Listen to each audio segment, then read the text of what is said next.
There is a certain kind of person you have met. Maybe you have been this person. They move through life in a constant state of low-grade frustration, reacting to things that haven't gone their way, quietly blaming the world for their unhappiness, suffering in ways that feel unavoidable, yet somehow never stopping to ask a single honest question. Not what happened to me, but why do I keep responding this way? This isn't about intelligence. It isn't about education or ambition or even willpower. It is about something far more specific. It is about never having been introduced to a certain way of thinking, a way of thinking so precise, so psychologically honest, that the moment you encounter it, you realize you have been living with a blindfold on. That way of thinking has a name. It is called Stoicism. And for most people, it arises not as a trend or a self-help shortcut, but as a mirror, the kind of mirror most people spend their entire lives avoiding. Stoicism was not born in a lecture hall or a best-selling book. It was forged in the hardest conditions human beings have ever faced.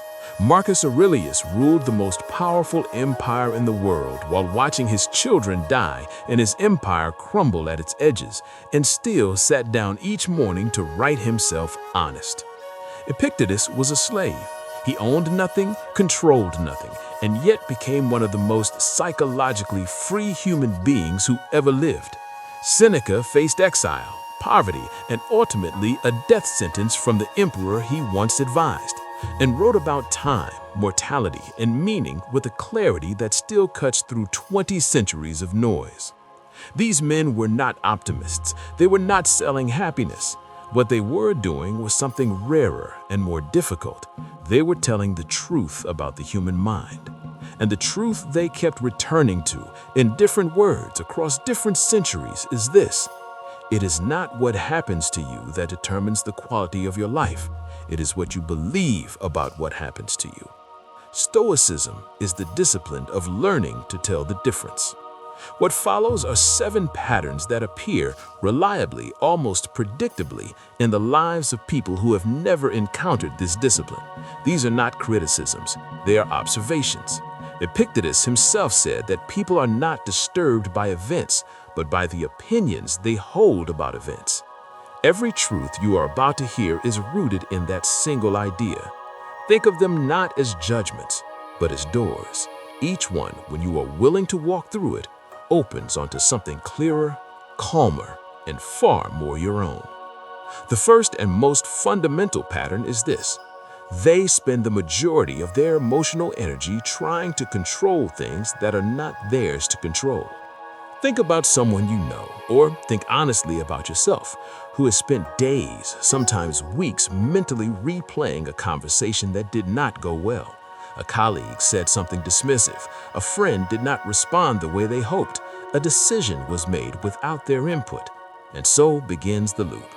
The rehearsed responses, the imagined confrontations, the slow erosion of peace over something that is already finished, already outside of their hands.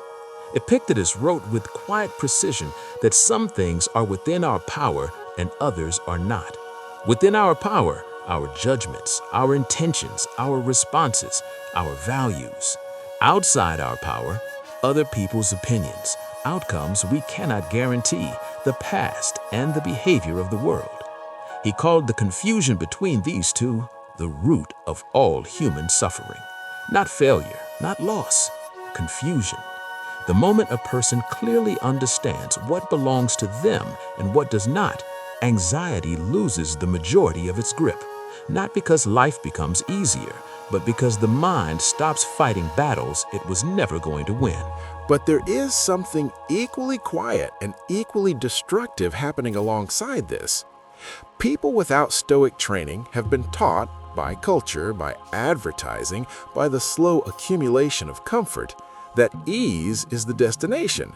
That if you could just arrange your life to be smooth enough, comfortable enough, free enough from friction, you would finally feel the way you are supposed to feel.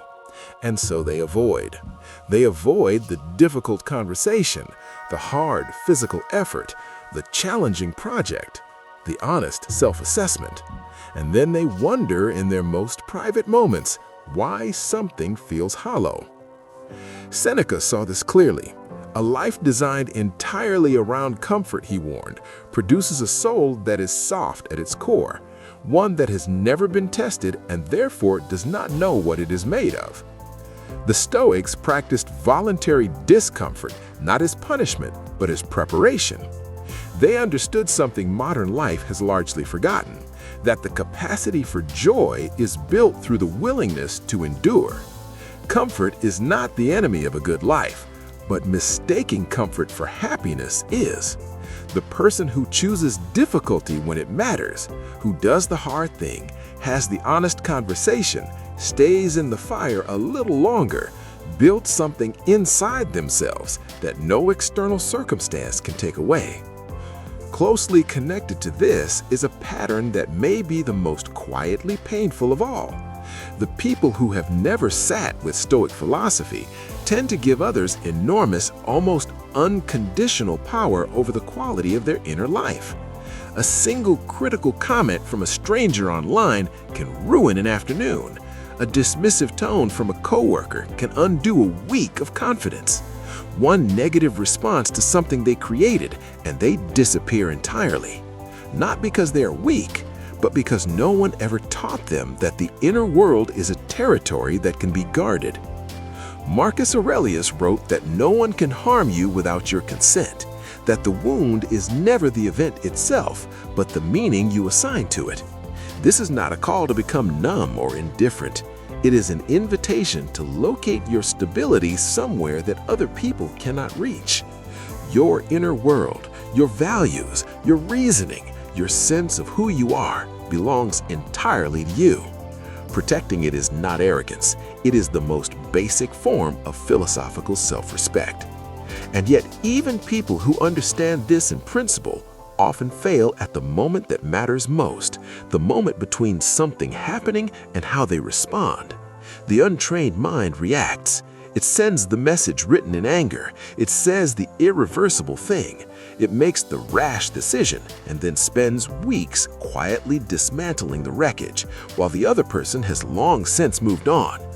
The Stoics practiced what they called prosochi, a continuous, gentle attention to one's own inner state, not self-obsession, but self-awareness. The recognition that there is always a space between stimulus and response, and that the quality of your life is largely determined by what you do in that space. Epictetus taught that the first and greatest victory available to any human being is the victory over oneself. The pause is not hesitation, it is philosophy in action. The person who has learned to pause has learned something the reactive mind never will, that you are not your first impulse. There is a fifth pattern that is perhaps the most invisible because it is so widely shared. Without Stoic grounding, people tend to measure their worth by what they have and what they have achieved: the title, the income, the recognition, the following. These things feel like identity because in the absence of any deeper foundation, they become identity.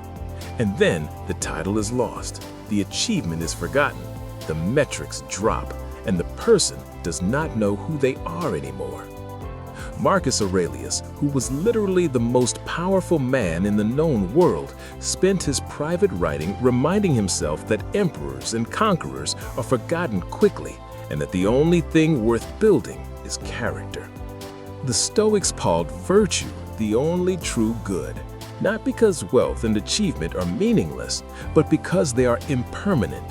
What you have can always be taken. What you are, built through years of honest living and disciplined thought, cannot. And this leads to a truth that most people will spend a lifetime refusing to look at.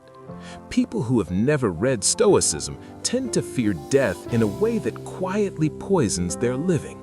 They do not talk about it, they do not think about it directly, but the fear sits beneath everything. In the procrastination, in the avoided conversations, in the creative work left unstarted, in the honest life left unlived. They are waiting for the right time, not realizing that the fear of death left unexamined, becomes the very mechanism by which life is wasted. Seneca wrote that a person who has learned how to die has unlearned how to be a slave. The Stoic practice of memento mori, the conscious remembrance of mortality, was not designed to create despair. It was designed to create urgency, to wake a person up to the fact that this conversation, this day, this creative impulse, this relationship, none of it is guaranteed tomorrow. Death is not the enemy of a good life. Forgetting death is. The seventh and final truth is perhaps the most confronting because it speaks not to those who have never encountered philosophy, but to those who have and still have not changed. There is a kind of person who consumes wisdom endlessly. They watch the videos, they underline the books, they quote Marcus Aurelius in conversation with confidence, and then they go home and react impulsively, avoid difficulty, blame others for their circumstances, and repeat the same patterns they had before the video ended. They have mistaken understanding for transformation. They have confused the door for the destination. Epictetus was direct about this. He challenged his students not to speak about philosophy, but to demonstrate it through their choices.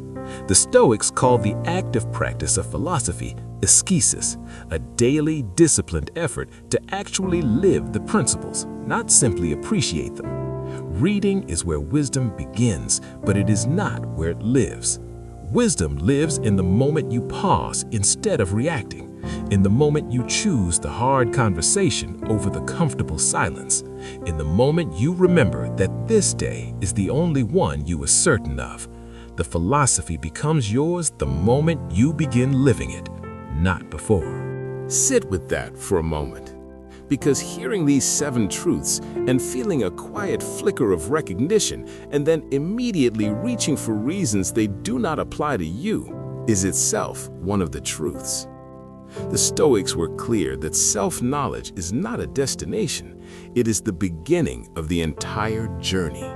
The person who is willing to remain uncomfortable after hearing these things, who does not rush toward reassurance, who simply stays with the honesty of what was said, that person is already practicing Stoicism, not perfectly, but genuinely. The mirror from which we began this conversation does not lie. It does not flatter. It does not judge. It only shows you what is there. Stoicism is the same. It does not promise that your life will become easier. It promises something far more valuable: clarity.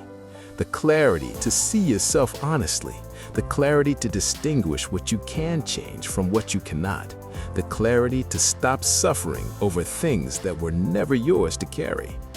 Marcus Aurelius wrote that the impediment to action advances action, that what stands in the way becomes the way. The greatest frontier you will ever explore is not external. It has always been the one that begins the moment you are willing to look honestly at yourself. The Stoics are not asking you to be perfect. They are asking you to be awake, to be honest, and to begin. Before you go, consider this. Of the 7 truths you just heard, which one landed closest to home? Not the one that was easiest to accept, the one that made you pause. Sit with that truth for the next 24 hours, not to fix it, just to see it clearly. That is where real philosophy begins. If this conversation meant something to you, share it with someone who might need a mirror right now. And if you want to keep going deeper into this kind of thinking, subscribe, because this is only the beginning of the conversation.